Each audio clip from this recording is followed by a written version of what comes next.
Welcome you all here to hear this talk on cybersecurity with Mike Davis and Bill Monty. About a year ago, several of our members went down to the San Diego section, and I think it may have been even the consultants where you gave a talk. They meet every second Monday in the central Sorrento Valley area of San Diego. And they brought back this glowing report about this gentleman here in particular. Because you have to look the part, right? Yeah, you can't come in there and just off the beach, right? Coming from Pacific Beach in flip-flops and surfing clothes. But anyhow, you know, we've interacted, Bill, particularly Bill, Chris, who's organizing an evening session of this, believe it or not. Our speakers have volunteered to do 2 talks, one here this afternoon, and then 7 o'clock at Harvey Run. We're going to dry run it today, so you guys give us good feedback, so we're looking at superstars next. Yeah. So that is something out of the normal, somebody to come give 2 talks in one day, but not unheard of. And we're very interested in here. We've had a number of questions that we sent in ahead of time and getting responses from, so we said prime the pump to get certain areas addressed. And one of the first areas we're going to get addressed is you know, cybersecurity has become such a buzzword. I wouldn't recommend anyone going to Google and putting in cybersecurity. You may get a million hits. And the question is, what engineers have to do is figure out what the problem is, and then cut through all the things and figure out what are the real questions that have to be answered, or need to be answered, and when. Later on, the solutions. Now, I don't know if Dr. Donaldson teaches you that way, but from my experience, that's the way I do things, and it's worked. So we've asked Mike and Bill here to go through the structure of cybersecurity and point out what are the problems, how does he see them, what the order they should be addressed, and are there potential solutions? So key in as you go through his talk for those items. Now, I may have misstated you, but this is what I think you're going to be saying. I really welcome you to coming up today.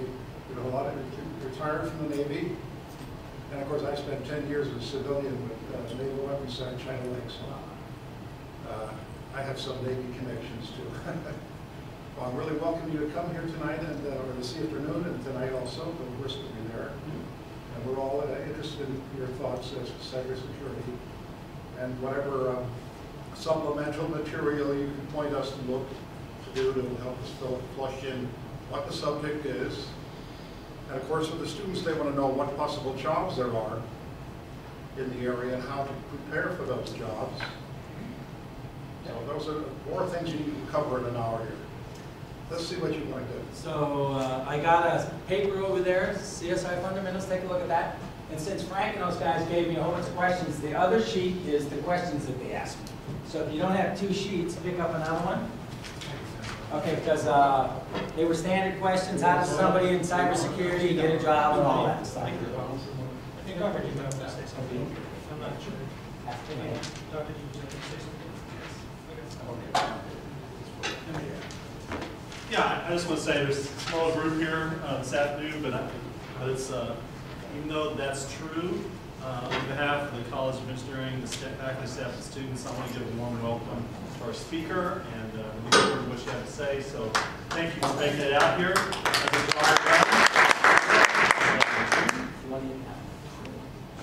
I built it, sorry. And we're excited about having you here. This area is important for the future and much So, thanks for having me here. I love this topic. Like I said to a couple of folks, in 1981 and 1982, after I got out of the Navy, I went to San Diego State and got an electrical engineering degree. And I was a student chapter IEEE chair for 2 years in a row. And then, of course, I've been a member ever since. So what we're going to talk about today is, we talked to Dr. Donaldson a second ago. Cyber can be that wicked problem that's complex and things. So what you need to do is step back, maybe use a lens of view, right, to see how that plays out. In this particular case, we're going to use privacy. as the lens to talk about cybersecurity things. So that's where we're going to go today. I have a lot of very busy slides. I build them. So you know what an infograph is? It's a picture, cartoon, so. So I don't give briefs, I give collections of infographics. They're very busy. So this is your value proposition. If you want to send me an email, I'll pretty much support you on just about any cybersecurity topic you can think of. So the value proposition of me being here today, other than free food, is the content that you're going to learn about and the fact that I will answer pretty much any question you have. There's only two caveats. I can't do your work for you. I'll put some links on and I'll get you going in the right direction. And number two, when I don't know an answer, I make it up. But I do that in a calculated manner, okay? So as long as you understand that, we're good. So Bill is going to help me out a little bit. On a couple of slides, we'll jump in. But like I said, I'm a retired Navy guy, spent 25 years, 12 years in the government, 6 years contracting. I might not look 60 to you, but I am. And so I'm just now hitting the prime of my life. It's this fun stuff. And so what we're going to do is we're going to take you through a journey pretty quickly. And so that's one reason I gave you that paper a second ago. So we're going to talk about, so go ahead. So I'm going to stand up here a little bit. Hopefully not in your way. So there's a couple of reasons why we're going to talk about privacy today. But here's the way this is going to work. I'm not going to read the slides to you. We're all visual people. You can read stuff in about 10, 15, 20 seconds. So I'm going to assume you're reading. I'm going to try to add over that. So if it's bolded, you might want to look at it. And if it's a color code, look at it. So that's how we're going to play this brief, because I don't like to read stuff to you next. So I do want to talk about this unconstrained third-party liability. We'll talk about that when I get to it by the laws of the state. But think about that. When people have data breaches, big ones, right? The data gets out, your social security number, etc. Someone uses that third party down the line against some other person in that database, right? So now they have damages, damages that they can come back and sue the first party. So that's what's called a third party liability. Unconstrained can come from anywhere. I'll show you that. That's very big for a small business because at any moment, somebody from Texas, you'll see that in a minute, another country, can haul you into court and you don't have an option. You must go defend yourself. We'll talk about that in a little bit. And then the C-suite. Everybody know what the C-suite is? The CTO. Everybody that has a C in their name. CFO, CTO, CEO, COO. That's the C-suite. This is the big thing about privacy. They can be held personally liable for lack of due diligence. Personally. Not under the corporate insurance umbrella. So there's a thing called B&O's insurance. Of course, they better get on their personal. So that's why I like selling privacy versus cyber. But as you see, I get to the brief, I'm selling cyber. I just framed that in a privacy message because it's more personal. Next. Okay, so what does it do for you? Okay, so I'm going to go through some of these because they're made for a business. And so I want to let you know, and I think it was Dr. Frank or Dr. D mentioned earlier, I think it was Frank, you're looking for solutions, right? You're going to be in a company that's making something. So that company needs to understand, I think, a privacy view is good for them from a business sense. And so that's the flavor of this particular brief, although there's some technical stuff about halfway through. Most of the front end is more of a business sense. Go ahead. So minimize complexity. Go ahead. I mentioned earlier, clarifying the fog of cybersecurity. Lots of interrelated parts. What really matters, we're going to distill that for you a little bit. And then this is very big. I'll show you a little slide in a bit, but brand, Coca-Cola, all that kind of stuff. Brand actually is a huge piece of a company's net worth. And we'll show you that when we get through it. Again, I'm not going to read these to you because that's a lot. Go ahead. So, go ahead and just build each one more. That's fine. So, if you haven't heard of Pony Man, he's a guy that does a lot of studies, especially in the cybersecurity space. So what I like about him is he takes a study, when he does an analysis, he just doesn't say, hey look, somebody was attacked 1 billion times. He doesn't look at that. He looks at the cost of resources to fix an attack. In other words, money paid out to fix an attack. So that's much more interesting from to me, a statistic than just, oh, I had 1 billion pings, a couple of attacks, queries, and 10 guys got in. So it's a cost-based analysis. It actually costs money to do that stuff. So you can take a look at some of these. It's interesting, we talk about Home Depot and Target, and we're even the big ones, right? So some of the big ones are that.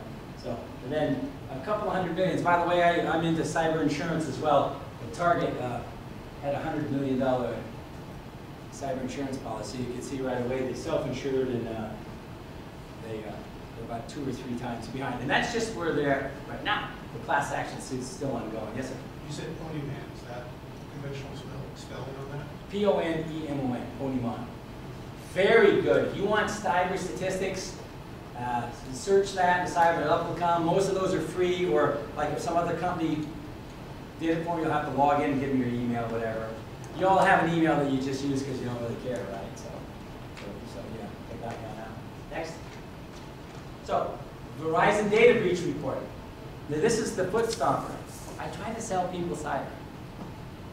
One of the questions from the student was, how do you get people to do this? He says, well, you got to scare them.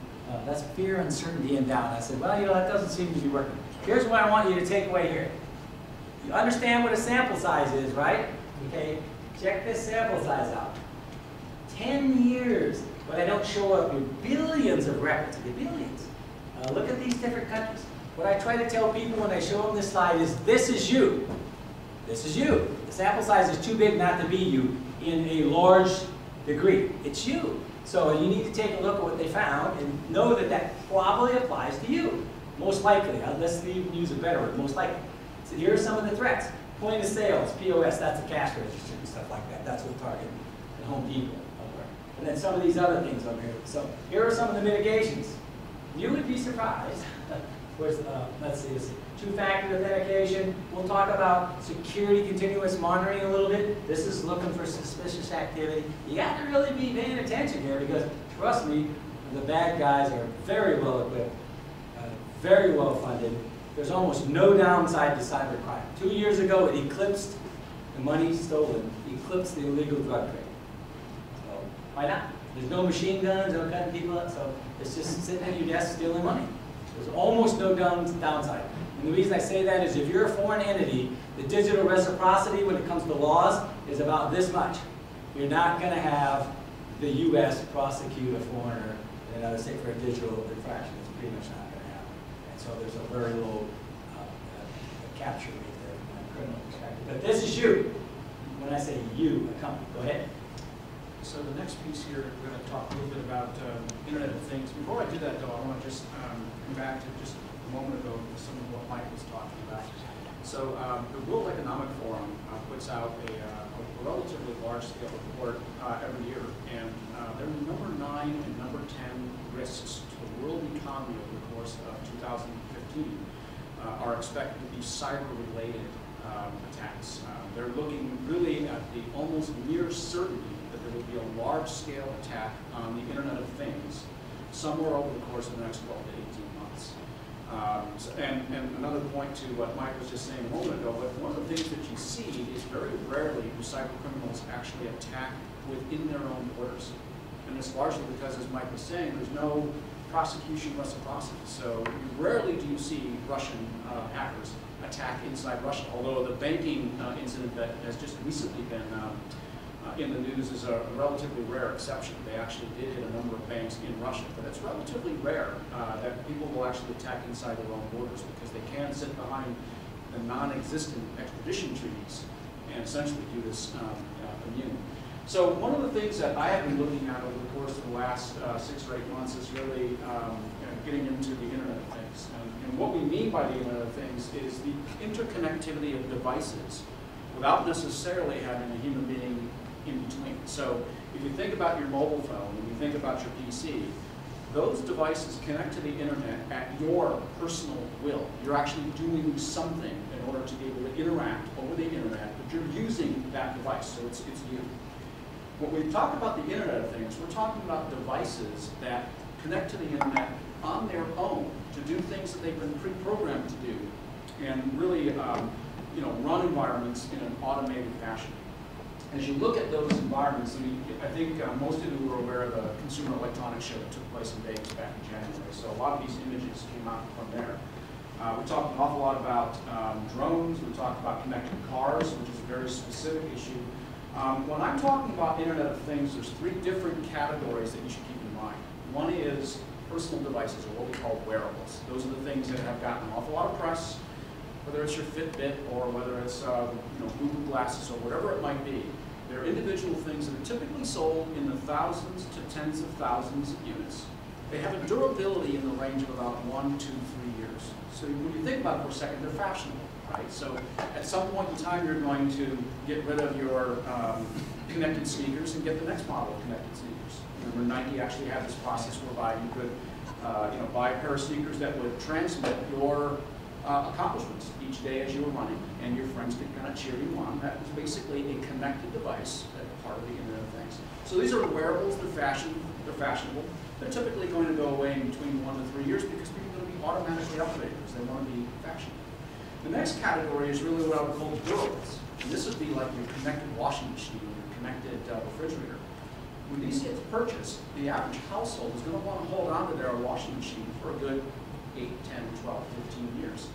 So you go from 1 to 3 years durability up into the range of about 10 to 12 years durability. Then the last piece that we're talking about, you can notice up there I've got a smart meter. When cities are deploying smart meters, they're thinking in terms of 30 to 50-year deployments. So when you think about these three segments for a second, it really creates very different types of problems. Problems with wearables can be corrected in the next generation, and you can almost guarantee yourself that people are going to throw away the less secure version. Problems with durables are much more difficult to address. You have to actually create a platform that you can remotely update and make sure that over the life cycle that you're having that conversation with the customer, that you're actually able to continue to upgrade these devices to address whatever attacks might come out. Attacks on the more connected meters or the smart city, these things have to be planned out over the course of a half a century. So when you think about it, 50 years ago, could we even imagine the internet existing? Could we imagine the attack vectors that were going to exist in this non-existent internet? Right? 50 years from now, what's the internet going to look like? We don't know.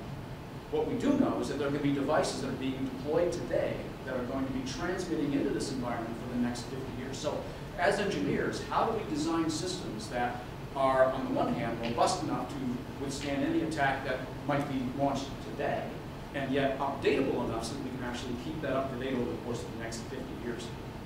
A couple of very interesting statistics kind of came out of my research. One is that, now I'm going to talk briefly about wearables again, or personal devices. 70% of the top 10 devices were found to have serious vulnerabilities. And these are very simple vulnerabilities, things like weak passwords, unencrypted network traffic, things that we've known for years you shouldn't be doing, and yet these devices are coming out with all of these vulnerabilities basically built in. So this really has to change if we're going to create a safe and secure Internet of Things. Before you go on, Yeah.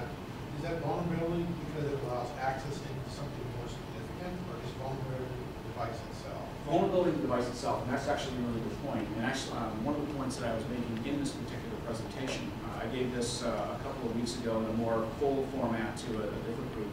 And I've also written a paper on LinkedIn. I encourage you to go out and read because it's well annotated. The problem that we have is that we have not done a lot of threat modeling for this new environment. We're actually going off of either non-existent threat models, if we're considering at all, or we're using old threat models. So we haven't taken into consideration the new data sources that are out there. So this telemetry that's being sent back and forth, is this valuable? Maybe. To whom? Knowing whether or not it's valuable and then to whom it might be valuable can then lead you to, well, so how might it be attacked? None of that has been done. What we do know, though, is that every device that goes out with a vulnerability makes everything else in the network really weak. Because everything is really depending on the weakest link in the whole chain, because it's one interconnected network. So that part of the problem is that the manufacturers haven't really thought through the consequence of them actually releasing a relatively weak component. Great question. Yeah, the question would like to follow up real quick related to Yeah. that.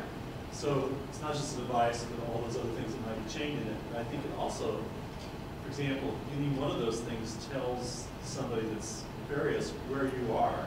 Right. So now the vulnerability skips from just thinking about device vulnerabilities or network device vulnerabilities, but to a human Well, and that's a really good point. Actually, the bang box that I have here down at the bottom, what the World Economic Forum pointed out was that what you just pointed out, understanding where somebody is, that's a threat to privacy, which is the whole theme of what we're talking about here. But if you can take over the control system, now it's a threat to life. Right.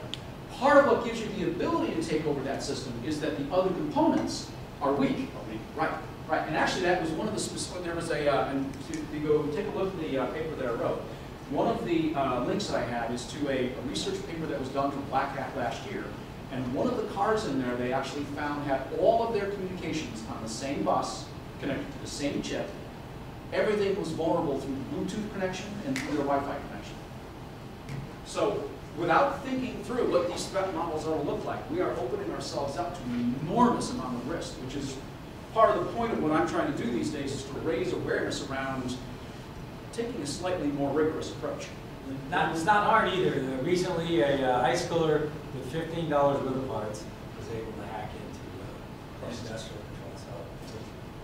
So it's doable.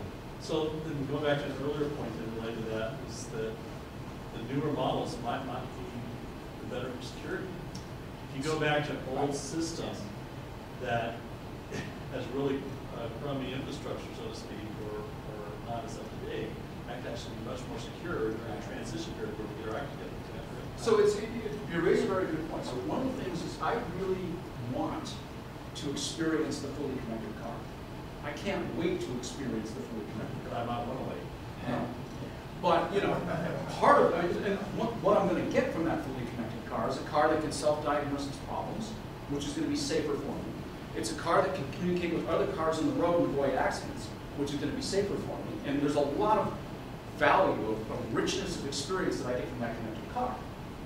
But I want that connected car to be safe. And right now, you know, I'm not aware of anybody that is publishing at the consumer level which cars are more vulnerable than others.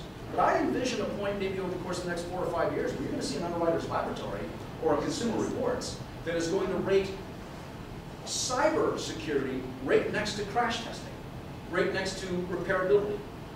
Yeah, I think we have to get to that point in order to make it safe. The other point I wanted to make, and I think we were talking a little bit earlier about utilities, is that cyber extortion, I think, is going to be a very interesting topic over the course of the next 12 to 18 months. Again, this goes back a little bit to what the World Economic Forum was stating, that there is likely to be some sort of an attack at the Internet of Things. I don't think, this is my personal opinion, I don't think anybody is going to get killed over the Internet of Things over the course of the next few years. The attack vectors are possible. You certainly could be done. You could take over the control system of a car, and you can imagine some situations where there might be personal reasons, personal vendettas to do so. You can certainly buy a hacker online for $50 or $100 or $500 if it's involved like a limit. I don't think that's going to happen. But what I do think is going to happen is more and more cyber extortion opportunities. And it's kind of sobering to realize that 25% of the utilities in the United States have been compromised, as you know, as far back as 2011. So at that point in time, of the executives polled, 25% said that they had actually experienced an extortion effort through their own connected network. So our utilities absolutely are vulnerable. And I think over the course of the next 18 months or so, we are going to see some sort of a large-scale extortion issue. Question? Could you explain what that means? What would that look like? What did these guys experience in the utilities? So what they were experiencing were a couple of things. First of all, these control systems can actually be used to send commands. So when you think for a minute about, like, say, Stuxnet, what we did with Stuxnet was not only gain intelligence, but we also actually issued commands back to the control systems, which caused the centrifuges to spin out of control and do an enormous amount of damage. So you can certainly send commands to the utilities to maybe overheat a boiler, which could cause an explosion and millions of dollars of damage. You can spin a turbine too fast. Those turbines are extremely expensive. So you can do a lot of damage like that. You could also hold an entire region hostage to having their power go out, which was actually done over in England about 3 years ago or so. Some cyber thieves broke in through the network, and they actually held one of the British utilities hostage, which was about 25% of the power in Britain. And they actually had to pay a several $100 million ransom in order for them to be able to continue delivering power to their constituents. So these kinds of things are certainly already doable.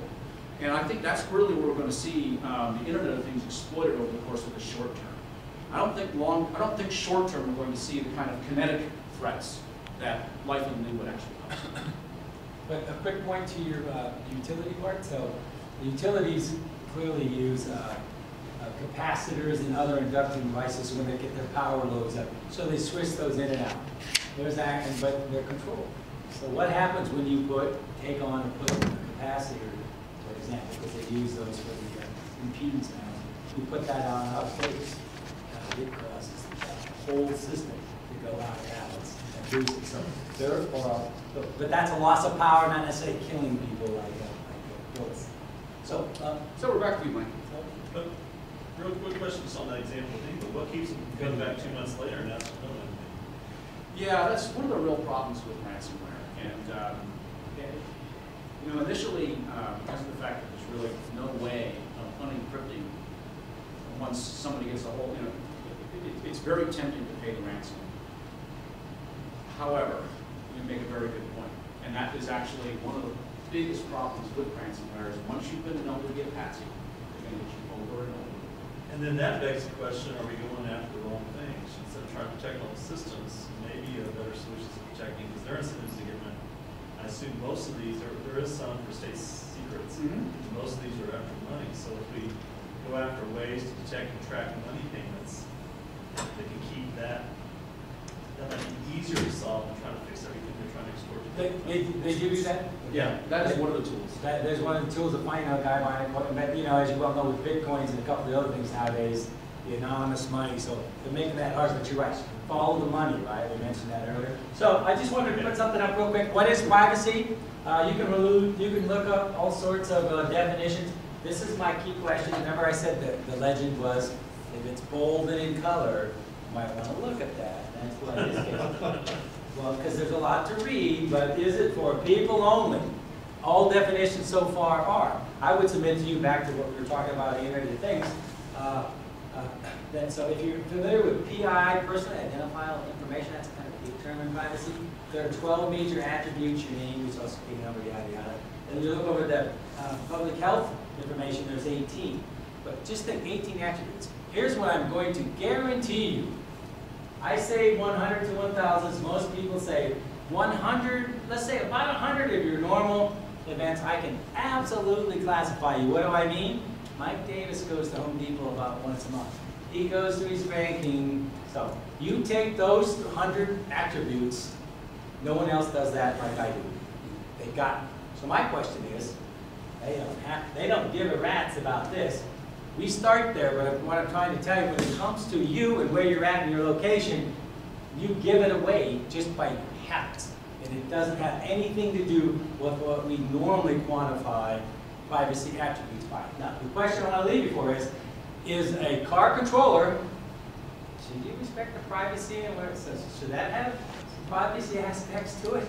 I think so, but right now, most privacy legislation is for people. Just want to throw you out there. We believe it is. There is actually an Internet of Things privacy effort ongoing. Next.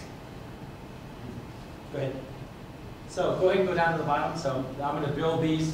You guys are big enough. So data. Question? Can I Yeah. just back in from, so somebody could track us based on, because we bought purchases, or once or twice a month you buy something, and how are they getting these So numbers? they absolutely know who you are because those are the 100 attributes that own.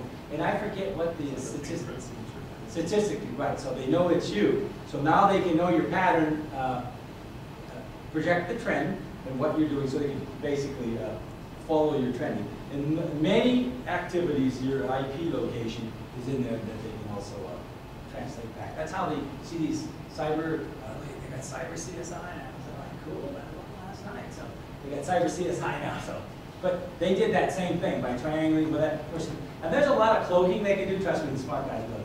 They're all using proxies and a couple other Tor routing and a couple of techniques they can use to obfuscate where they're at.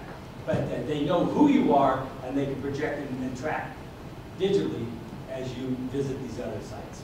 And many of those do have IPs that can geolocate. Just like, right, remember when you put those photos up on Instagram and all, digitally got their GPS location in there, but they can do that. That's what's called social engineering. So after a bit, and I know who you are, and where you're going and what you're doing, I can follow your patterns, understand who you like, who you don't like, and then I send you that phishing arrow that says, yo, what's your first name? Rod. Yeah, Rod. I see, here's your friends liking that. Here's a nice, cool link for you. It just fits you so well. It's called whale fishing because you've got it zeroed in. You just click on that, baby. So a lot of it is, and I'll show you the statistic in a minute, over 90%, more like 95%, of all security incidents and attacks start with a phishing attack. That's how they get in. They have somebody click, on goes the malware, and away you go. So it's a exceedingly hard problem. But yes, they can help get social engineering on what you do and what you. I'm just trying to tell you that there's a lot of aspects of what should we measure and monitor in privacy. It's a little bit fuzzy on what it is. And what I'm going to show you when we get to our technical part is there's a way to generally account for that right now and move forward. So here's some of the things. Back up a little bit. So here's some of the things. This is the FUD. Somebody mentioned earlier. Fear, uncertainty, doubt, scare tactics. Apparently that doesn't work. People want to study. Privacy laws. They're at the core. We'll talk about that next. So go ahead and just click them on. There's a lot here. Okay, so one more. So there's a lot here if you're not familiar with it. By the way, I sent Dylan, and so there's links so you can pull this down. So there's a lot to go. These are snapshots.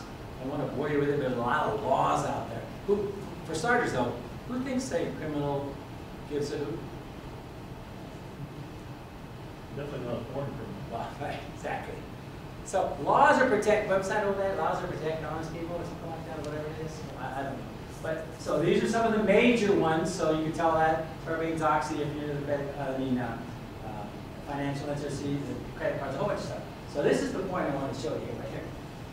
Texas law. Texas, right out, a couple of states over. They have a law that says you must report a data breach. You can kind of read it here, even if that other state doesn't have one. So here's a case where your data somehow gets sucked over to Texas, gets stolen or whatever, right? They are required to notify, I'm sorry, the law there talks about breach notification. If you don't do that, it's another state, you can be held liable. My point here, you can be, remember that unconstrained third-party liability I mentioned earlier? Anywhere, anytime, somebody can come up to you, somebody can sue you in a court. You have to defend yourself. You can't just say, I'm not going to Texas, right? So my point is you need to be careful with privacy because you're going to get in that slippery slope. Class action lawsuits, etc. if you're not paying attention because you don't know what you don't know. I'm going to tell you right now, privacy lawyer friend says, I think, 32 states have privacy laws that are all different. So how do you even track that in your business? So you do it by protecting privacy at the core, and by inference, the rest of you'll likely be in compliance with that state. Yeah. So when you say you can be dragged into court, are you talking about you're being dragged into court because there was a privacy breach in your system and you failed to notify people because it was in Texas? Yes, that's generally the term. Is somebody, you share data, you collect or share data, somehow someone gets that, uses it, credit card or whatever, somewhere else, in another state, not where that you were, another state, Texas, okay? Those people with damages can now haul you back into court, third party. That's what I'm trying to say from anywhere. Now, you're not going to be able to say, I'm not going to Texas 11th District or whatever it is. They will impound you and all that other. You have to protect yourself. Last I checked with my lawyer friend, typical business spends $50,000 when they go into court to defend themselves. Smart witnesses, expert witnesses, all that is $350, $400. And that's just to show that your response. So I tell small businesses, are you ready to pony up $50K, which is a lot of cash for a small business, per incident, coming out of nowhere? Are you ready to do that? And so you better have the due diligence security policy. So, but yeah, so that's my point is that's, remember the Internet of Things like Bill talked about? Think of it as, here's our threat vector space, the sphere. Now with all those new points out there, what did we do? We increased the spherical volume of those threat vectors. Everybody in here knows the geometric increases, right? Geometric. Communications roughly n squared, right? Geometrically increasing your threat volume in space. And that's what Bill's talking about. That stuff connecting is it's just geometrically increasing the number of potential threat vectors that can get in. Go ahead. Mike, hi, I'm Rod. I'm one of the professors here at the EC. So I have a brother-in-law in Washington State who has a small homeschool emailing business for 20 years now.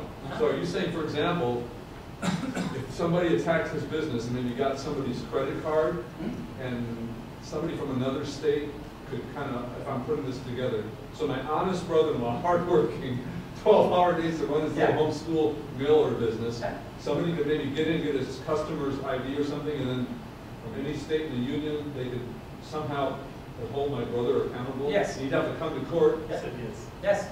Woo! Our small brother-in-law is a very small Right. fry, so you have a risk assessment. Right, It's so like- a lot it's of, like maybe, insurance. right, you may not be worth it to do it, but yes, if you hold people's data, privacy laws, right? If for whatever reason you don't have to secure that system, they get in, they use it, and then they in charge and do stuff in another state, and that person can come back from anywhere and take you to court, yes.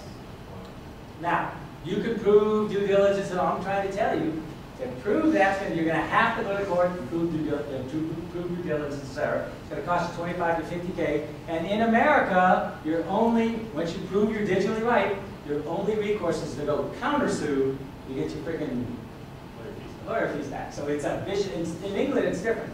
The civil court over there, if you lose, you pay the other person's court. But here there's no downside to sue somebody, is what I'm trying to tell you. And with this digital reciprocity and all that, yes, your answer is yes, that could happen to your brother. So before you go to the next slide, let me just make one final point on the previous piece. So what Mike was showing you there was what's known as disclosure notification laws. Right? So he was pointing out California, Texas, and federal government. Those are all notification laws. Other states have prevention laws. So Nevada and Massachusetts have things you must do if you're going to actually interact with customers in those states. They kind of address the, here's how to prevent. And then these other states address, well, here's how to notify when we have the inevitable breach. I think there's something like 48 different states who have some version of privacy laws, both from the prevention and the notification perspective.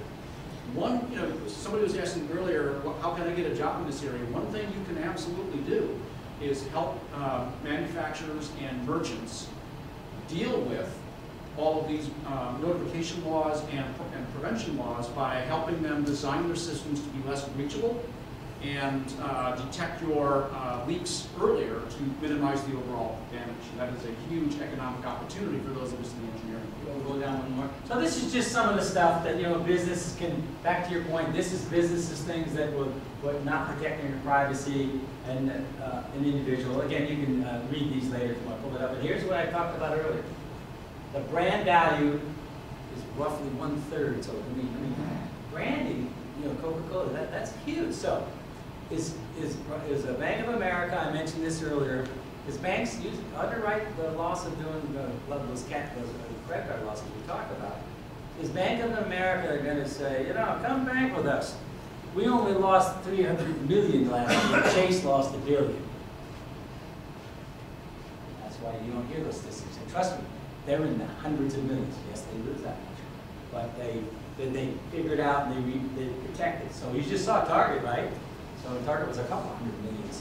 So that's all I wanted to mention here is a couple of different impacts. Go ahead down to the bottom.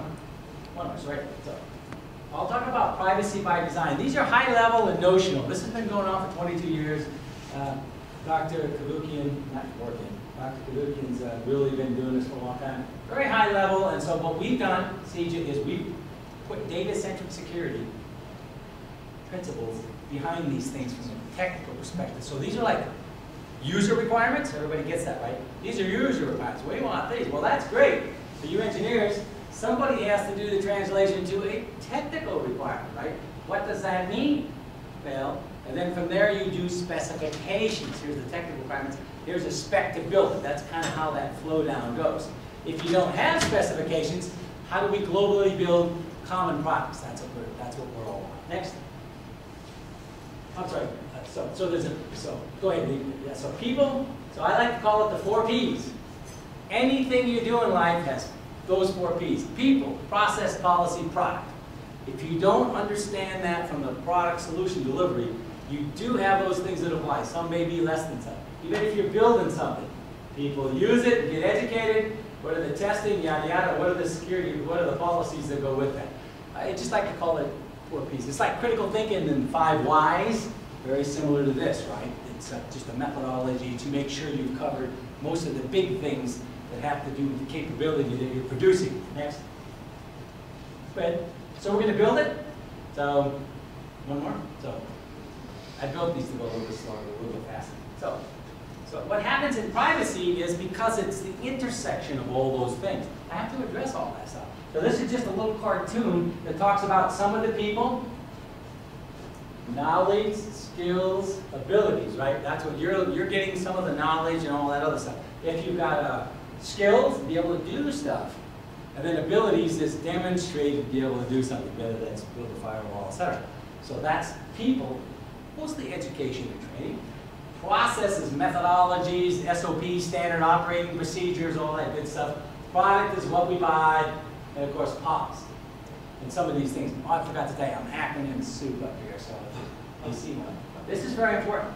Security, continuous monitoring, security, information, and event management. These things are very important to security because you don't know what you don't know. We were talking about that earlier. But if you're watching for weird behavior, and all of a sudden what looks like Mike Davis's computer, I'm a technocrat, I'm a geeko. Why is he even querying the financial database? It's not Mike Davis. So what do? You then take your lens of monitoring tools and you look to see what looks like me has done in the last day. Look, I was at Sony. I exfiltrated 100 terabytes. Okay? Somebody ought to caught that. But anyway, maybe that's not Mike Davis. So that's the kind of that's why this is kind of the get out of jail free. I'll caveat that a little bit. When I talk about due diligence, that means you understand what you need to do and you did your best job. Then it's, quote, an act of God if something else happens because you did all you could, right? And so that's, you take a due diligence perspective. A apple in the due diligence, if you will, in cyber, is to have a continuous monitoring, looking for stuff, just in case you missed it. So that's kind of that's an uptick. If you show somebody you've done the due diligence in cyber, you have this in place and all that, yada yada, your brother-in-law, likely when he showed him that, he might be able to get them to back off and maybe settle out of court for a couple of grand or something like that. So you have some leverage now going into that unconstrained and saying, hey man, I did all I could. The best hacker in the world got me. Hack of God or whatever you want to call that, right? So there's not much I could do. I did everything I was doing, I was monitoring. So you get a little bit of I forget the word is, but you get a little accommodation there from that perspective. Go ahead. We'll speed it up. So, enterprise risk management. Okay, if you take a couple of things away from that, that's this. Okay, a lot of things go in an enterprise risk management plan. We believe, so what we do is we make private, I call it private protection a full contact sport. We can't just do our privacy by design, which is our focus right now, and do that in a vacuum. The business, you'll all work for businesses, the business needs to take a big picture approach. Since if I've only got $100,000 as a CIO, and this is a good example, CEO, and I got to spend it on my business, if I come in here and who asked about the fear, uncertainty, doubt, if I go in there and I try to scare the CEO, hey, these attack vectors, yada yada, look how, fear, uncertainty, doubt, and the marketing guy comes in and says, sir, I need $100,000 too, and I give you 2% more market share. Who's getting the money? I tell you, it's because they get it all the time. Or I really need to put a little bit more money into education, right? Awareness, and they go, well, what's the value there? If you don't quantify these things, is my point to you. So when you get in your business, or whatever you're doing, be aware of who's, they typically have a risk manager now, and they have even a data officer. So who's that risk part? So if you want to get in good, if you will, be part of that because they ought to be taking this big picture approach, including if you're building something, right? You're building a widget, you're in the engineering, but you just throw it in the engineering department. No, sir, Kimasabi. You have product risks of doing and not doing things that you're putting out. That does absolutely apply in the bigger picture. Next.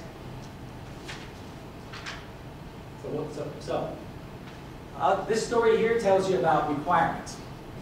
What's the number one thing you want to get right when you're doing anything? Okay, it would be that, right?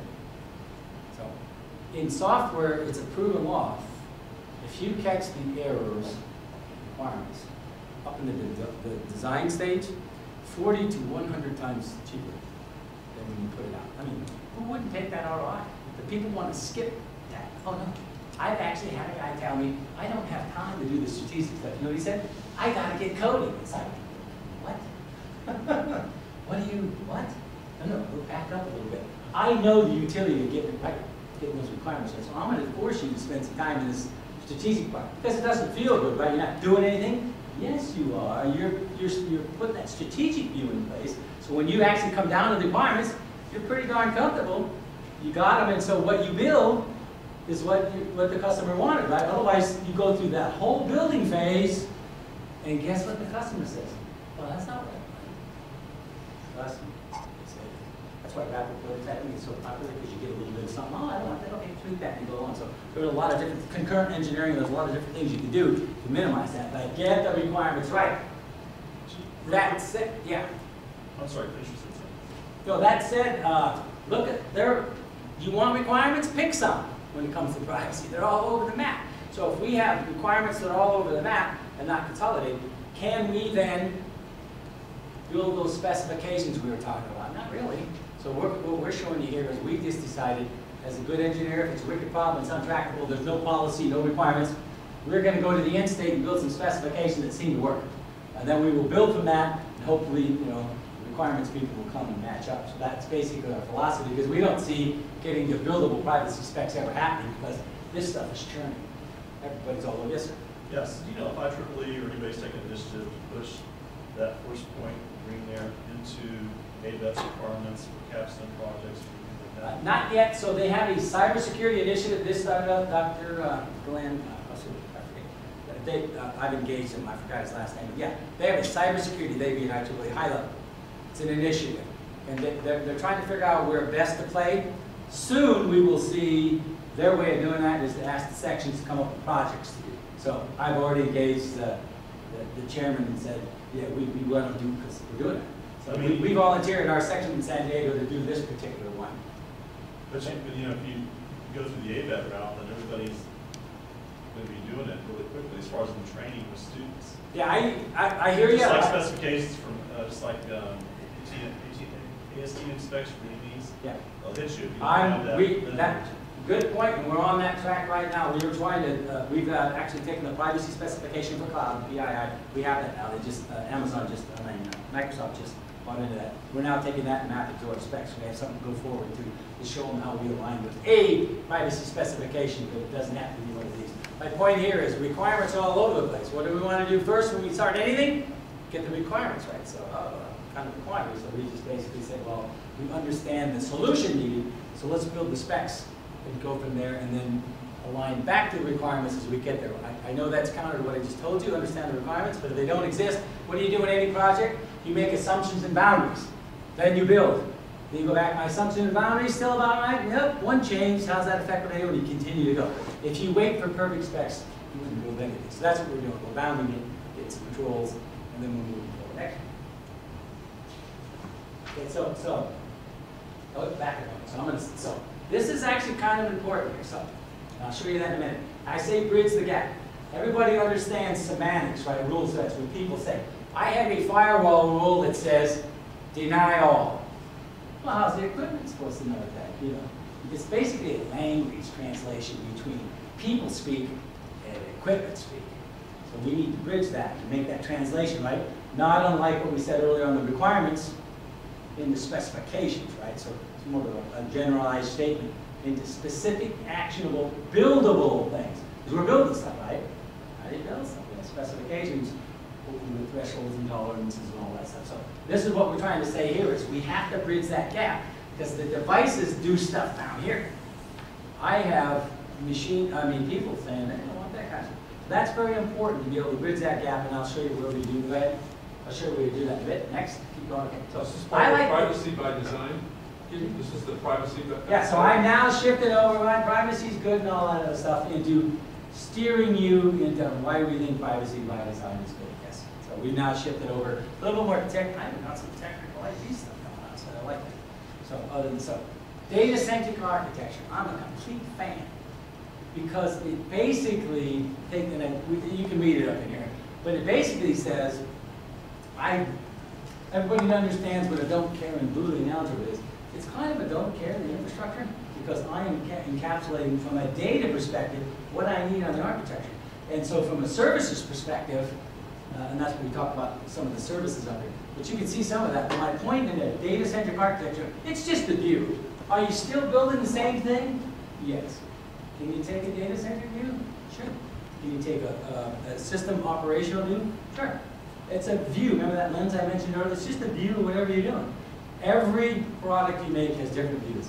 Operational, business, technical. So they have different views.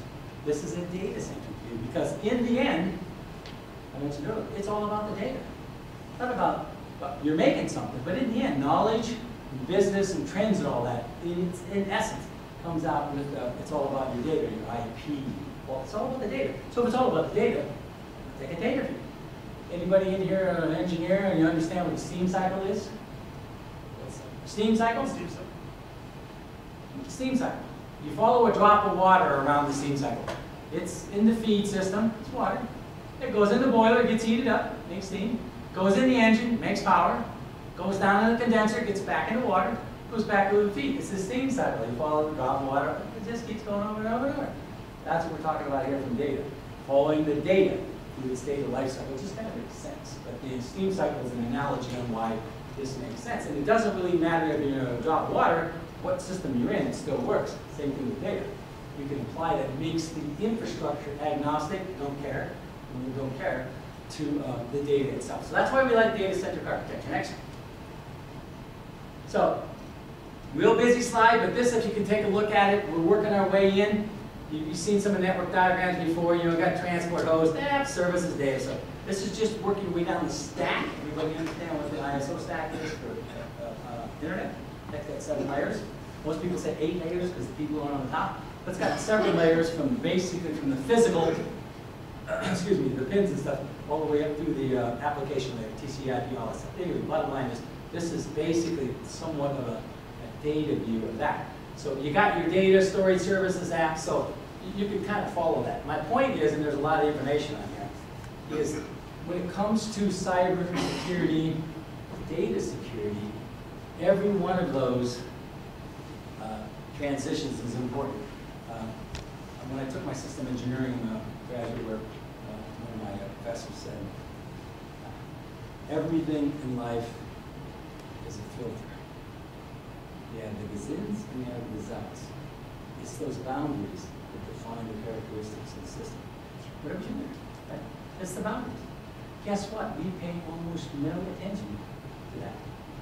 We build stuff in the middle. It's like, oh, free will. Like, why don't we take a look at those boundaries? That's what these are, right? Boundaries. So if That's you where want, the vulnerabilities are. huh?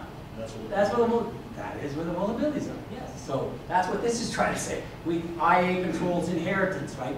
When you have a system that does security for you, and there's a subsystem that's below that, that subsystem gets to inherit, take advantage of the security that's built in above it. So you don't have to like replicate the security all the way down the line. That's what inheritance means. But yes, exactly. These are boundaries. So we better be paying attention to what happens there. Is this kind of confusing? Yeah, it is. So one of the reasons we put that up there is pay attention to this red box. That's what we're focusing on. And we're going to tell you if you follow our processes, the rest of this stuff is a don't care to a certain extent. Next. Okay, one more. Okay, so this is a server. That last point, is that because you've got to get down to the data to really be vulnerable? I'll show you what, yeah, it's a good question, but I'll show you the next slide. So here's a services construct. Everybody knows, you know, the cloud services, all these middleware and services. So what we're saying is we have this infrastructure that exists. I'll show you. You got a couple of different views coming here, and so this is just one view of services. Services being, enterprise service bus, you name it. So in the data-centric security, the data-centric architecture world, it's all about services, right? Like this service, your app services, right? Middleware. So it's all about services. So what we tried to show you here is, in a bigger picture, this is where we're playing, knowing that the infrastructure, you know, your network, your servers, your routers, your OS, and all that other stuff, that layer I showed you above, just another view of that. And so we play in this services space when it comes to data, privacy by design. Next ones I think they're more interesting. So back to your point. So if you do everything yourself, this is a progression from left to right. As the cloud provider picks up more stuff, the green, right? What you control, what you're responsible for, like let's say your brother-in-law's all in the cloud, right? So he would, depending on whether he bought the software as well, we work our way up the stack, if you will. So the gray is what you are responsible for from a security perspective as a company. We, privacy by design, in essence, can do either one of these. But we picked this one specifically because many people like to keep control of their own software and their apps and all that stuff. They just want a provider to provide the services and those kinds of things. So it's very popular for a platform as a service. Cloud vernacular generally is these three: IaaS, PaaS, and SaaS. You'll see that a lot. Those are the different versions of cloud. And basically it means what the vendor's doing for you. If you just want to have your data and have them do everything, platform as a service. They got the software, they got everything, all you're doing. So therein lies where, so back to your question earlier, if your brother-in-law was doing one of these, and he was over here, there's an expectation that he's doing that for you. Right? And so where is your responsibility? Just to do due diligence and you don't physically give stuff up. And so much more defensibility to say, yo, I'm paying that cloud provider to do that security. I don't know how that third party got that data, but he shouldn't have because I'm paying for that service. As soon as you back up a little bit, now, let's say he has your own software and stuff, now here's the rub.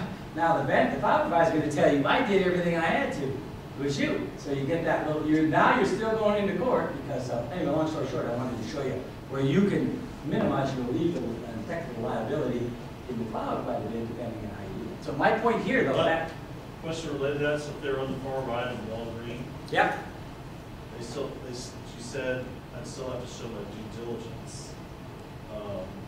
Would they first go after the cloud provider? Well, They would have to pay that. well, big pockets, right? So They're not going to go after you, they're going to go after the cloud provider. Well, so I'm not really, yeah, that's a good choice, but what's right here? Oh, that's that big bad boy we call a client. Right. Okay. So I don't care where you got something you're using to access that data and stuff, right? So there's no 100% here. So every one of these has a client. I don't care what's the phone, you have a client here. So therein lies the sort of, I got my client set up, got my people trained, right? So there's a little piece of that. That should be a gray box on top. Well, actually, that's a good point. I was just like, I got to show that you're not out of jail free here. But my point here, back to yours earlier, what I'm worried about, so when I secure the application and data right here, the data confidentiality, confidence factor, how comfortable I am that nobody stole that, if I'm controlling that through our methodology, is very high. I don't care, to a certain extent, what they do or do not do down here. All they can do is if bad guys get in here and they muck it up, what happens? The cloud service goes away, and I've got a denial of service or something. Can they? But I'll show you how we protect the data.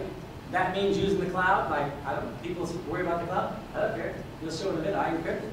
Use the cloud how you want. I don't really care what they do with it over there. I care if I can't get it back, but from a loss of it or confidentiality, extortionware, I don't care because that's why we like this one. You take control of your own destiny. I'm not, I'm not, we're going towards that. We think this is likely the most used cloud variant. So that's why you as a business, it's yeah. privacy safe. Right. But if you look at what we're talking about in privacy in general, that space is defendable and it's doable by both parties. And so, back to your point, there may be a legal contestant whether you're here. So, might as well, to a certain extent, take that on to understand that. So that's where we're next. We're getting there. Okay, so what we do, we have all that stuff I showed you earlier. What we add in privacy by design is we add, excuse me, encryption end-to-end. Anybody here familiar with a VPN? Okay, so think of this as a session-to-session, not think of it as session-to-session. All right, look up, I'm doing something. Session-to-session encrypted VPN. That's what that means right there. We also have to add enterprise access control. Who's allowed to get into stuff? And we'll talk about multi-factor authentication, right? Not just by password, but one of our partners on the phone, 5-factor authentication. You know what that is? Who I am. It takes a photo. It takes a so who I am physically, where I'm at, GPS on the phone, the time of day, a couple other things.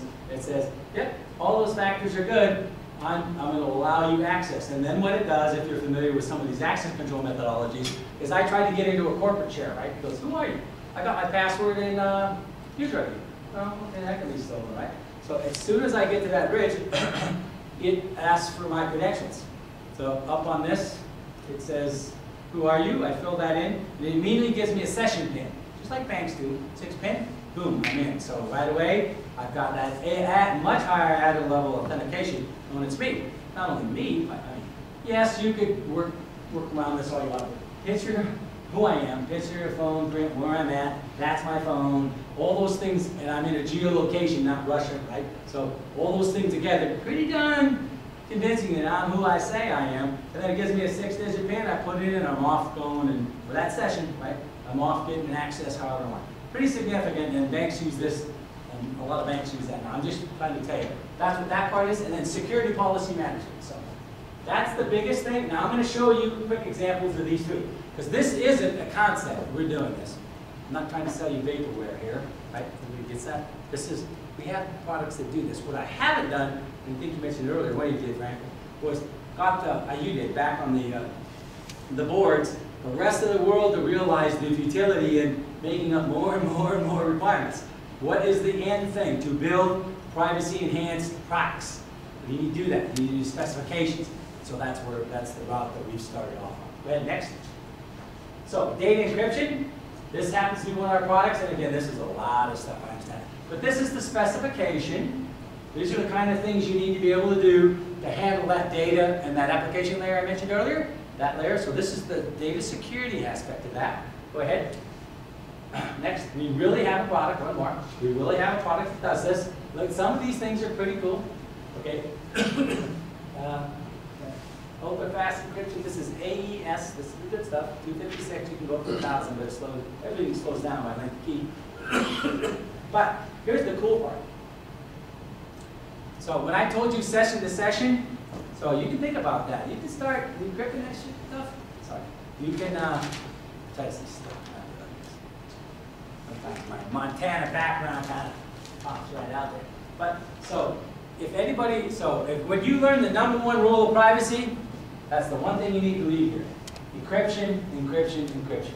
Make it hard for the bad guy to steal your data, period. That's how you do it, encryption. Fact is, California, and Pamela Harris, she's the Attorney General. She's been doing privacy for a long time. She's very good.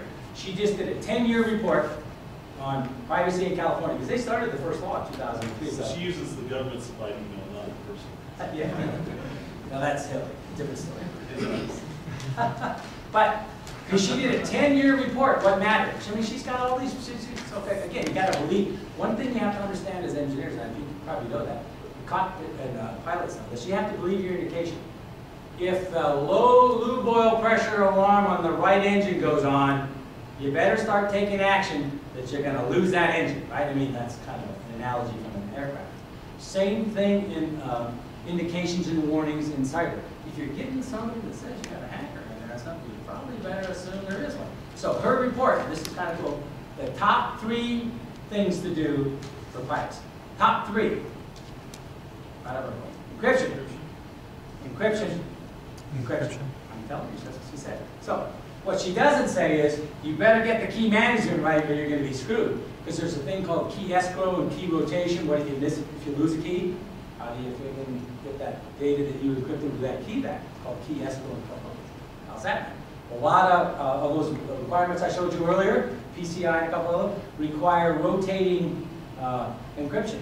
So out of every 3 months do you automatically re-encrypt it? There's a lot of things that go with that. So when somebody says encryption is the best thing to do, absolutely. That's easy. Encryption is hard. I mean, sorry. Smart key management needs guard, and that's why we have the next. Actually, let me just make a couple of points on Yeah. that for a second. So a couple other things. One is that not only is encryption the most important thing to do in terms of preventing issues, but in many cases the states will indemnify companies from the impact if you've actually proved that you encrypted. So if you lose a disk and it's already encrypted, you don't even have to actually go through the disclosure because it's encrypted and therefore it's assumed to be safe. So that's a huge point. Huge. I was gonna ask about that relative to, you know, a company like yours or somebody else is supplying services for security or privacy. If you go to, say, a large customer and you say, well, these are your systems now, we'll help you, but if you switch over to this hardware or these particular processes, we'll charge you less. Because you're assuming some of the liability, you actually do that. So you can make, in essence, you can make deals with best practice providers to replace out systems that are going to be really vulnerable. So I like the point. The point was go in there and show them a better way, save money, etc. So I do, but I don't do that on my own. That's that cyber insurance. That's that cyber insurance I told you about earlier. They get it and they go, yo, you're pretty leaky there. You want a policy with them? If you do these things, they'll reduce your policy by half. And kind of like car insurance with the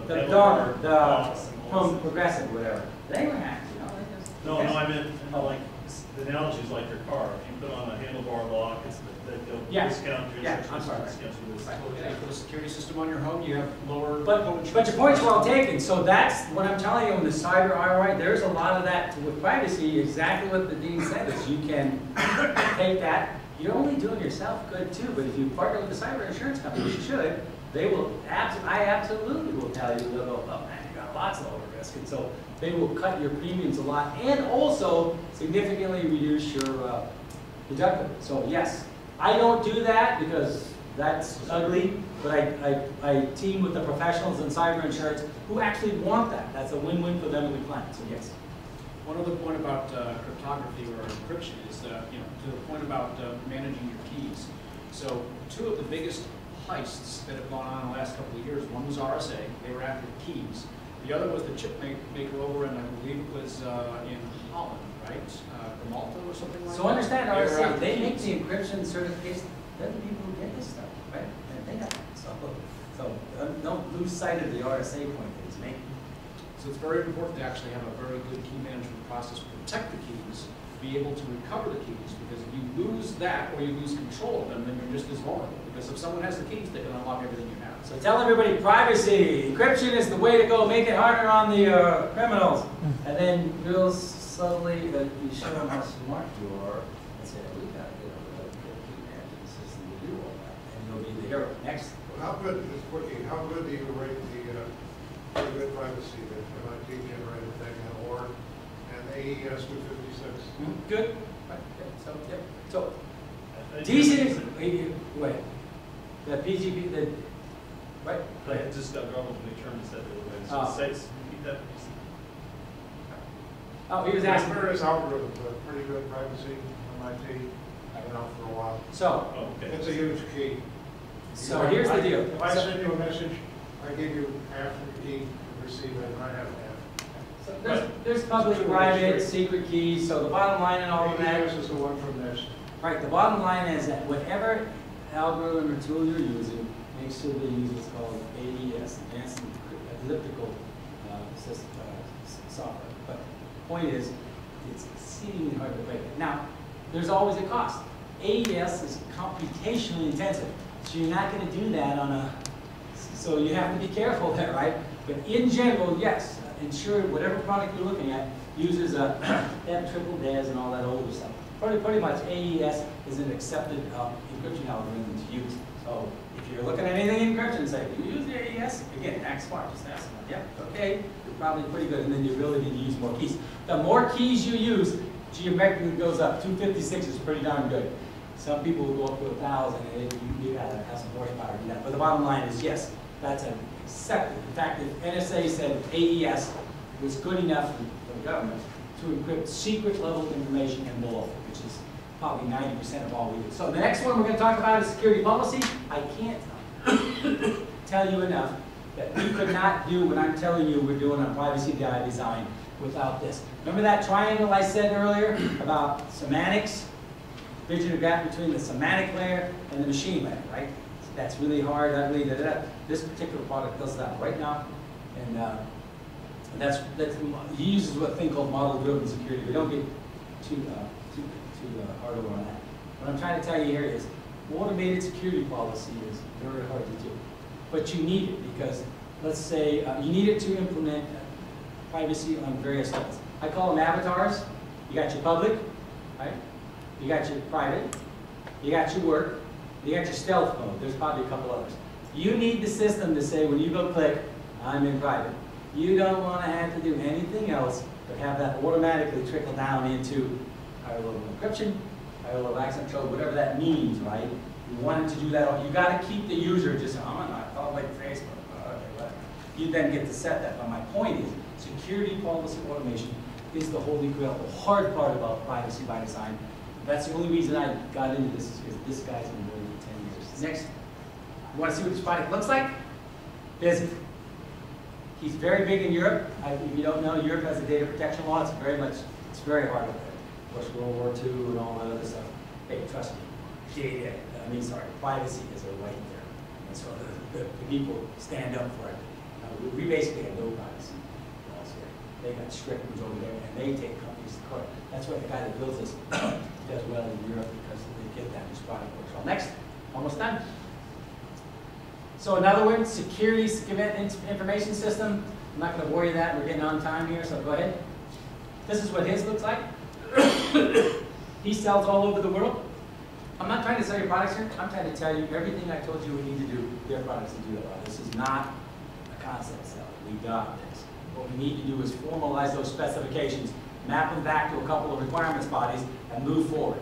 We have to sell the community that they're never going to get people to agree on all those requirements. Remember I showed you that? They're all over the place. So let's just agree on the common specifications that work. And oh, by the way, we can show you the work because we build products to do that. Let's work with that and go forward. We just recently picked the PII, remember the privacy standard for cloud. Amazon bought it. They have a privacy standard. We're now mapping our specs to that, so we have something to take that technically to go forward with. Next. That's what it looks like. That's what privacy by design looks like. What we did was we quantified, remember that little box I showed you about those services? That box was focused on all those different services. These are just services. Based on what? Based on an infrastructure being there. Again, we want to assume that's there, and we're on that infrastructure, that middleware services level. So that's all this shows you is. So what we did was next. We've got some spec'd out. Those are all spec'd out. Those are those things that they do. Next. So go all the way down to the bottom. Okay, so people ask me, here's the question. I think somebody brought it up online earlier. What's in it for me? There's a couple of different things where we think privacy sells. Not the least of which is because your C-suite, your DNOs, director of operations can be held personally liable. But here's some of the ROI and some of the other things that you can we believe makes this the cyber message your choice. I'm tired of selling FUD, trust me. I tell people, oh, it's not going to happen to me. I show them that Verizon data breach report. You know that's you, right? The sample size is it's gold. It's everything. It's you. Oh, it's not. It's like, okay. So this is personal. This affects your business. This affects the leadership. So I think this is a better way to go, and it's really truly the right thing to do. Next, I think we're almost done. Okay, so right here. So I confused you, right? I usually transmit a lot. So what I did was I said, okay, I'm lost. Differentiation, right? Even when somebody asks about jobs, you need to differentiate. Why do you break out of the pack when I'm hiring? Well, I'm looking at these 6 other guys. They happen to be on certifications. CISSP, etc. So I care if you have a degree, that's good. Companies are now differentiating. We want to see people that understand that. So degree and a cert. I recommend them to get a low-level cert. It shows you get it. It shows your intent, and they're not that hard to get the first level. CISSP takes 5 years of experience, so how do you jump that gap? So start with someone. Show somebody you've got the degree, you've got the cert, and you join a couple of security groups. You show you're interested in that. More importantly, people who think they're interested in security, I tell them to go read the Security Plus book. We'll see what it's all about, right? You sure you really like that? That's in my little answers book that if you took one here, I recommend a book in there to go look at that. Plus, it educates you. Building it in, wider messages, it's ambiguous, all this yada yada stuff. So privacy first. Next. And I think that's my last slide. Yep. Go ahead and go over build it. So the last point is a recommendation for students, especially new graduates. One way while they're waiting to land a job on their process of searching, they could be adding that little certification. Yep, absolutely. And that's a great way to value add your likelihood of getting hired. I used to tell them earlier, that's why the lab unit. Students can, lab unit. That's a freaking skill, yes. The skill right there. To the top, right? It's It's that one differentiator. Wow, all things considered. And this exactly. And this is becoming one of the big differentiators. People are looking for. So a Security Plus, that's kind of like, I kind of know how to spell it. You can get it online. You don't have to prove anything. It's a pretty big book, but it covers it covers all the key stuff, key cyber areas, and I do recommend one on the paper. So one, it gets you involved in the different areas, right? Encryption, people talks about it. You might read and say, oh, I like data. Well, maybe we should be cyber, right? So you take a look at that, but it gets you aware. But I completely agree with Denise. Once you do that, and you study, some of these things you can just take online a couple of times. So that's one of the reasons why people don't like certs. Sometimes you get some negativity, so you can go online, be book read, if you will, and pass a cert.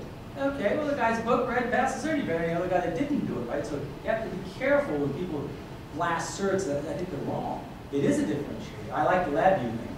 But that whole thing's up. That guy can use him right away. He's going to the top. So I absolutely agree with that. And so take one of those. Not the least of it shows you that you're interested and you put some effort into it, but it also makes sure you like what that field is, right?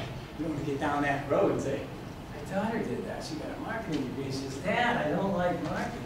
They expect you to bring in your own business and my job out. And I'm going, what do you think they do? But she's got a good financial job. So don't have a false sense. So what I say is, protect your cybersecurity suite. Do the basics. That's that due diligence we talked about. You gotta have the basics, okay? It's like running your car and check in. You're like, oh, okay, whatever. Oh, I don't even remember remotely when I changed the oil last. What? So hygiene is very important. So take care of what you got. Then we profess the way forward. That's part of our pitch to you on cyber privacy by design. Not that we're doing it, is that we champion specifications, knowing that we're never going to get through that privacy chart. We're not. Europe wants this, they want that, who knows what. Then privacy monitoring, very important. We talked about that indications and warning earlier on security monitoring. Watching for abnormal behavior. Same thing. Watch for the data. Pay attention to what's going on in the privacy, or more specifically the data. They have a lot of different data loss prevention. It's in my paper, digital rights management that you can put in play. Watch that stuff. I will fault Sony on one thing. Their CEO put out a blog here a while back. Hey, that's malware. 90% of all the companies would have not got it. Okay, CEO, I'm going to give you a pass, even though you've been hacked 3 times already. But how can 100 terabytes of data leave your company not knowing about it? Not flag something. Right, not flag something. And then I was hoping I wouldn't get in trouble. And I said, I believe, I think because I didn't want to get sued for slander, I said, I believe you were negligent to your stockholders. Because, so I gave him a pass. So instead of doing damage control right and saying, oh my God, I got that, here's the processes we put in place, that's how you do damage control, right? It's like Tyler, remember when you're, oh, change the cat, did all that stuff, nobody remembers.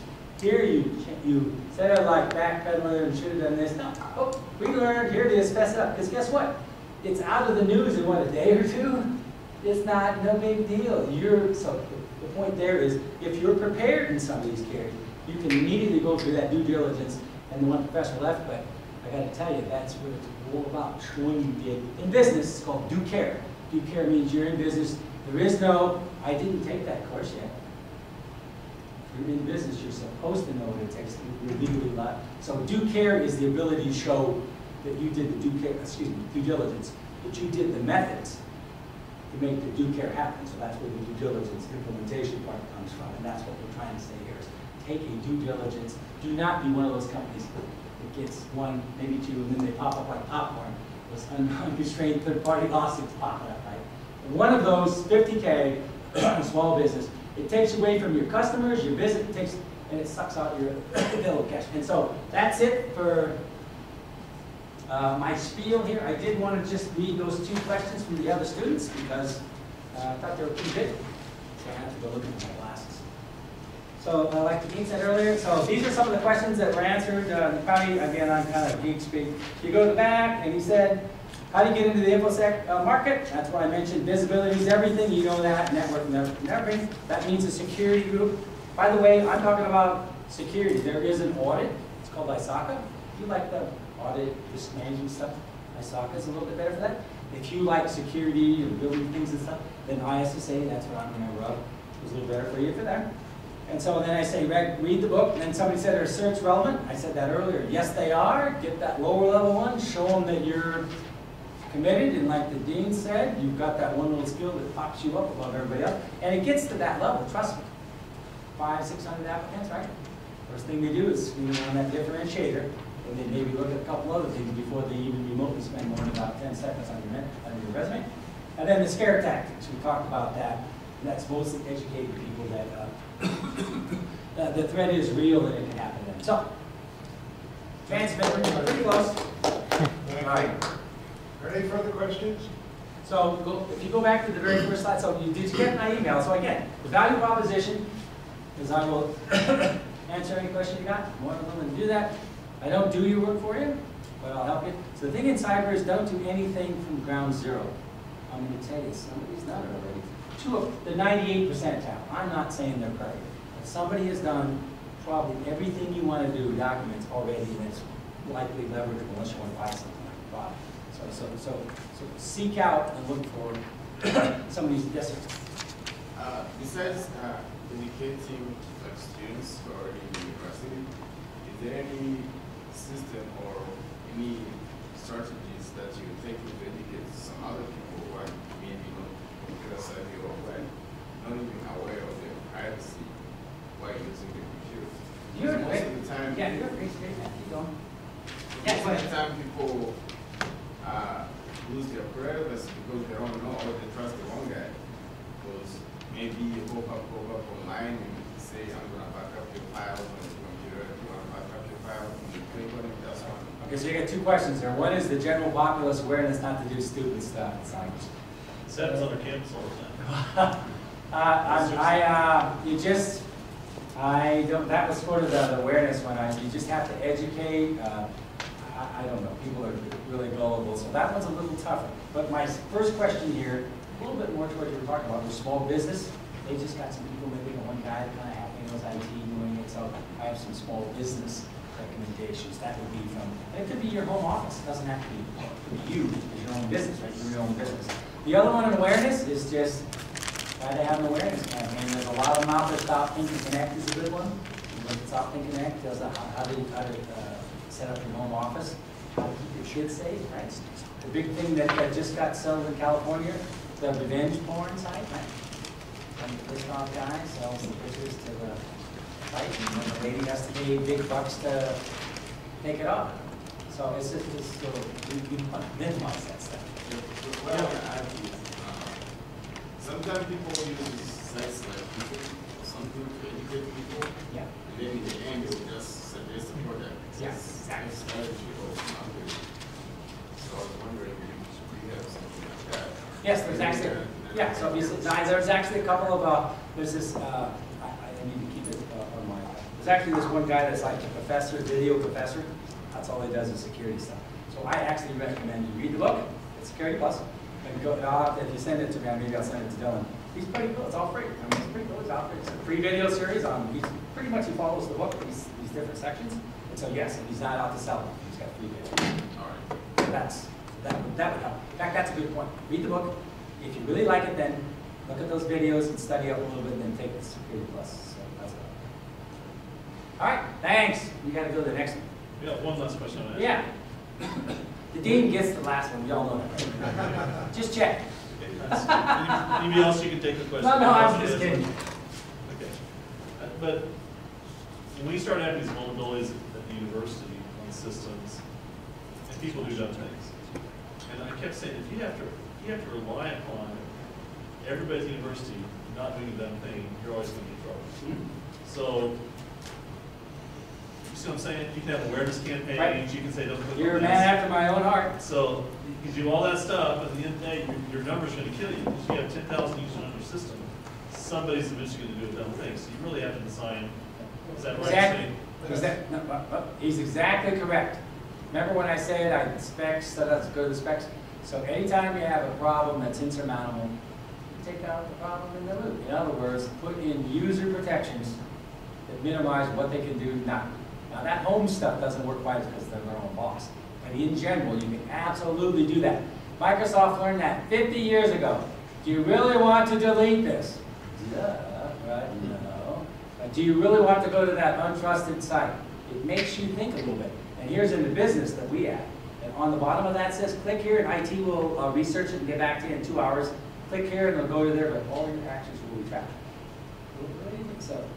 If they really need it, let it. But they know somebody's going to be watching. Human nature, if you're being monitored or watched, you don't do that. Can I jump in on that? Yeah. Though? There's a fine line there. You know, I've been doing financial software for 80 years, and there's a point that you get to where you don't trust your user to do anything. And that really ties your hands up in terms of writing specs for your software, for writing, you know, any sort of implementation that will make their job easier, and all the things that these business people are actually paying you to do. Right. You get down, and if you're first thinking about what are we going to lock up and what are we going to hide away from the user, you get to a certain point where there's a diminishing returns on what's viable I'll take this and what's. I concur with you, that's not exactly what I said at all. Yeah. In fact, if you read my last line, here's what a CISO does. He ensures that the cyber suite is a business, in privacy, you're a business enabler. That's what he does. That's what you're talking about. Completely agree. You cannot be a no person. What I'm saying is you can build in protections to keep the dumb stuff from happening, or, I didn't say that, unaware. And give them an option. You can't just block, if you just block the site, they're going to go around. So you just say, go there, but I'm watching you, or whatever your methodology for your, click here in the IT department, will check it out and let you know. So if it's not urgent, you're taking a risk for the company. People, I'm just saying that's one methodology to put in. Oh, absolutely. You must support the business line managers, or you're out of business. Security doesn't matter. Exactly. You are a business enabler. You enable them. Then when there's a little bit of risky business going, you tell them, okay, here's the residual risk that you do that, I'm with you, but you, Mr. Business Line Manager, don't get to accept that by yourself. The boss gets to know. Just because it's better for your business unit to go take risky behavior. Doesn't back that enterprise risk management I talked about, doesn't mean you get to put the whole company at risk. So that's the checks and balances. Yes, sir, one more? No, that's okay. You can get on to the next thing. So thank you very much.